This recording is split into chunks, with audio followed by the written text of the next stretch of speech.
Residents moving to Sharps Chapel to retire are now finding themselves getting right back to work. This time, they'd say there's no payoff. I want to be able to go and do my knitting, but somebody has to stand up for the right thing. This group has been busy for the last 6 months digging up information on Outback Sanford Inc. after the Mexican corporation announced it's replacing this old family farm with an 8-building chicken operation. Its first farm in the U.S. that will sell specified pathogen-free eggs to pharmaceutical companies for vaccine production. Sanford's poultry director addressing questions around air quality impact and overall health concerns. Remark that we will not use any chemical disinfectant, and we will have all the permits to start up the construction and the operation of the farm. The Sharps Chapel group says they're not entirely opposed to the company being neighbors.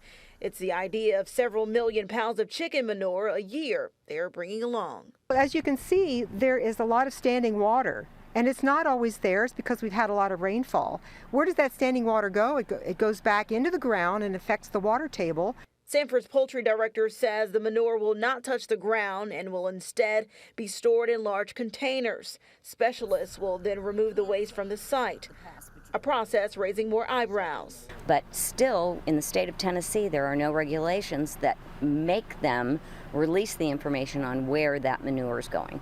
They do not have to do that in the state of Tennessee, and I quite frankly think that's one of the reasons they've come to Tennessee. The director's response, they have their own reasons for calling East Tennessee home. The climate, the weather there, the climate, and also the conditions, labor conditions, cost of production, etc. They plan to break ground in May, giving this group more time to work. We've opened the door to whoever wants to come here now because the word's out. Who knows where the next one's going to be and how close to the lake it's going to be. And I think that we need to start stepping up and protect our environment and protect our economy here. In Union County, Gwendolyn Ducree, WVLT News.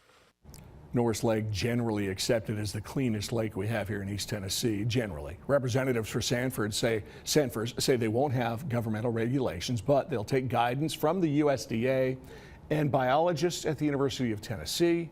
They will have to meet specific regulations in accordance to the lab customers.